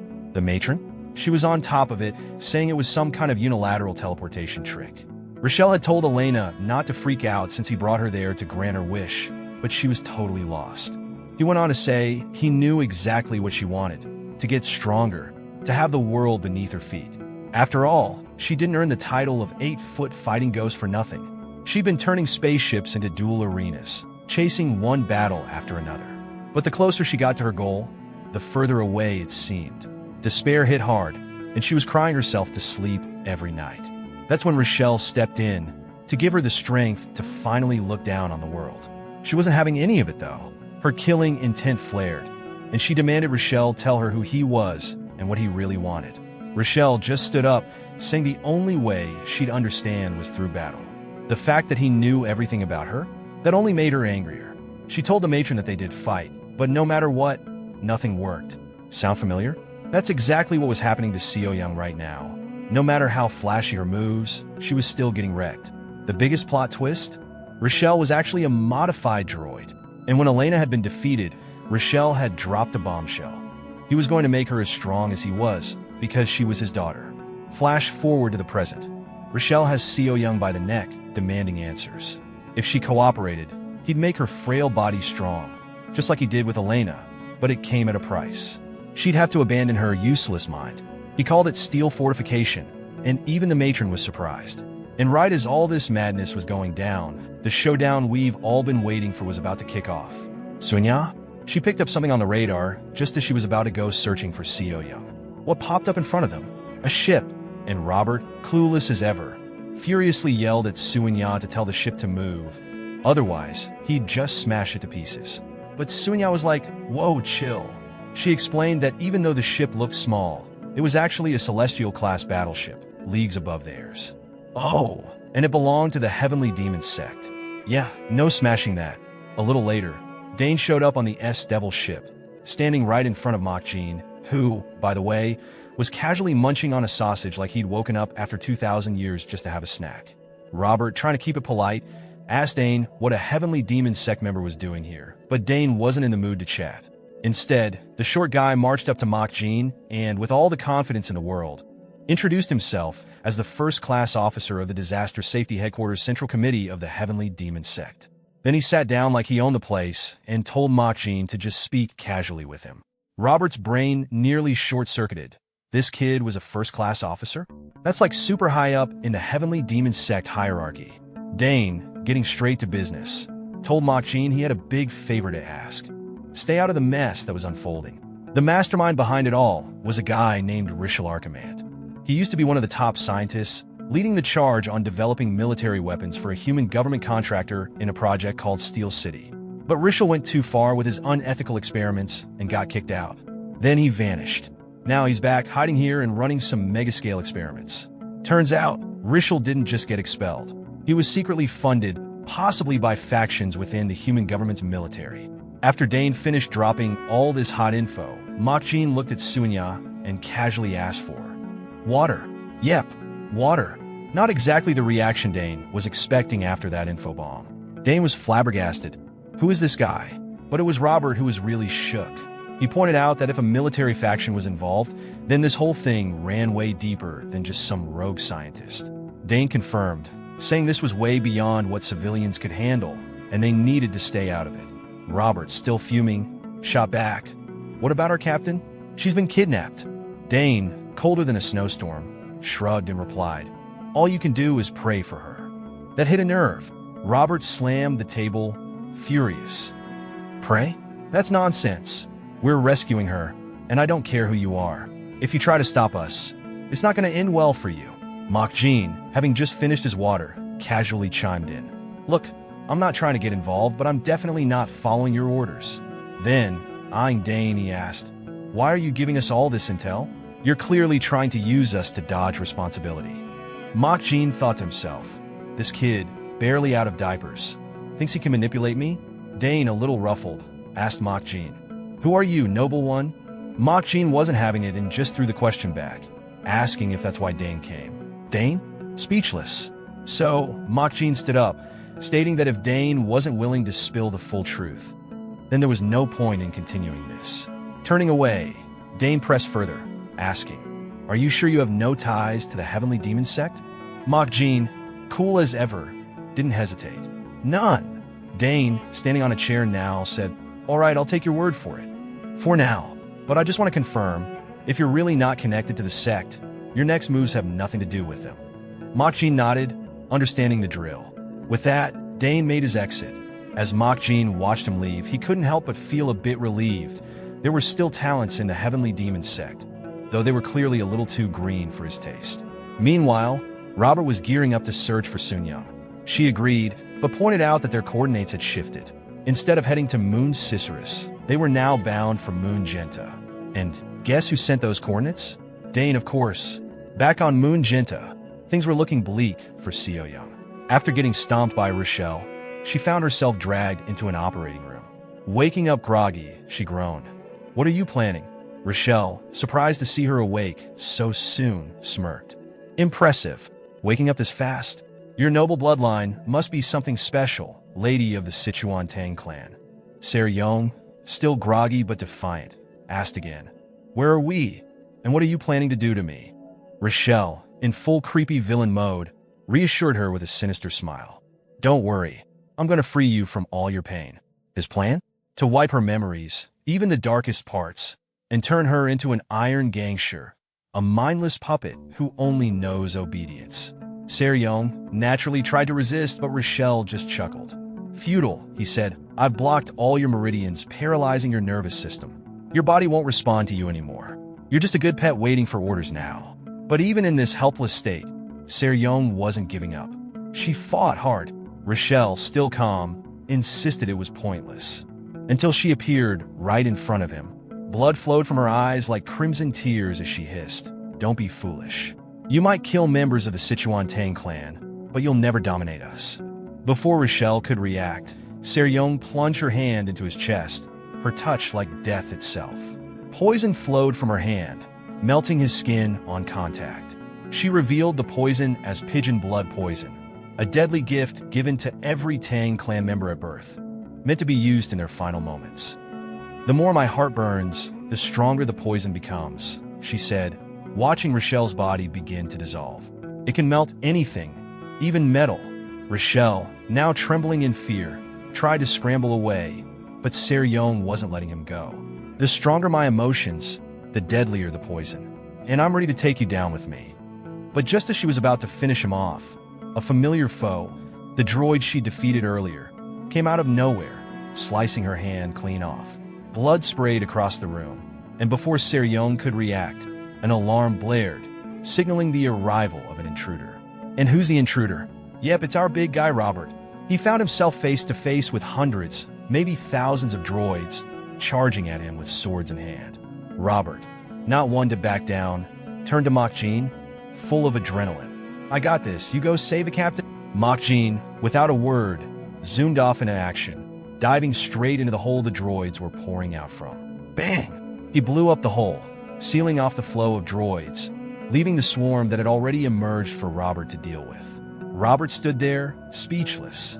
Couldn't you have helped a little more before leaving? But there was no time to complain. It was just him in a sea of droids now, and he had no choice but to fight his way through. Meanwhile, Rishal was glued to his screen, despite sporting a gnarly hole in his stomach. Over in the battlefield, Robert was holding the line like a boss, unleashing his MZCT-106 recoilless laser cannon and TTR-8 automatic laser multi-missile launcher, mowing down droids left and right. When they tried to swarm him, he activated his anti-gravity rocket and launched into the air, performing a jaw-dropping area of effect attack that sent droids flying. Beside Rishal, one of the droids noted, "That gear looks like it's from Special Forces, but totally outdated. This guy's not an active soldier, he's a retired one." Rishal furrowed his brow, wondering if he had underestimated Robert. He ordered the droid to take care of Robert and handle the rest of the chaos. But then a violent tremor shook the ground. The droid reported, "The intruder has entered District 8. Within moments, it updated, "Intruder now moving into District 7. To Rishal's shock, the intruder zipped through all the districts straight to District 1 so fast that the droid couldn't pinpoint the entry location. Rishal's jaw dropped. Just then, the droid attempted to reassess the intruder's position, but before it could finish, it shattered into a million pieces. Rishal rubbed his eyes in disbelief as the animated bodies froze in place, and a hole opened up. Out stepped our big guy, Mok Jean, looking as casual as ever, not a scratch on him. He strolled toward Rishal, who was too stunned to speak. Mok Jean completely ignored him and walked over to check on Seo Young, who was still tied up. Rishal snapped back into action and demanded, "Identify yourself." But Mok Jean didn't even flinch. He turned his cold gaze to Seo Young's battered form and declared, "Richial ruined this young girl's life. He has no respect for anyone, making him nothing but a monster." Rishal was at a loss for words, caught off guard by Mok Jean's fierce stare. I said "Identify yourself," he shouted again, irritation creeping into his voice. But Mok Jin remained silent. Instead, he raised his hand, activating the weapon Seryong had used. With an icy tone, he told Rishal, "I refuse to converse with anything non-human." Swoosh! The weapon whirred to life, cleanly slicing through Rishal's ear and into his hand. Shock waves rippled through him. Mok Jin just pulled off void manipulation, a trick only the transcendent elite could pull off. Even more mind-boggling was the fact that Rishal couldn't even analyze Mok Jin. There was no sign of an internal energy drive anywhere. Is this dude using ancient martial arts? Rishal pondered, panic creeping in as he realized how dire his situation had become. Here he was still reeling from Seryong's earlier attacks, and Mok Jin was looking all too ready to rumble. Mok Jin pointed his sword at Rishal, smirking. "Not only are you non-human, but you're also not a real warrior. Useless thoughts in the middle of a fight? Really?" Fuming, Rishal lunged at him, snarling, "Shut up!" But before he could land a hit, Mok Jin effortlessly sliced off his hand and leg, sending them flying like confetti. Rishal stared in disbelief at the remnants of his limbs, bewildered by how it had happened. "Consider this payback for what you did to the girl," Mok Jin stated coolly, the intensity of his killing intent rising like a storm. "Now let's talk about the cost of pissing me off." Rishal felt the pressure. First Seryong from the Sichuan Tang clan, and now this powerhouse. With his internal energy drive barely above 40%, victory felt impossible. Desperation kicked in, and he cranked his drive to the max, ignoring the system warnings blaring in his head. What has this world come to? Mok Jin wondered, watching Rishal's frantic maneuvers. Suddenly, Seryong jolted awake, shouting, "Mok Jin, you need to kill him before he self-destructs." Caught off guard, Mok Jin turned around, unsure of his next move. But before he could decide, Rishal hit the self-destruct button, and boom! The explosion rocked the facility, sending debris flying everywhere. Thank you for watching. I want to express my gratitude to those who have subscribed to my channel. I encourage you to support me by subscribing and joining to my channel, and I will be Manhwa Recap videos in every day.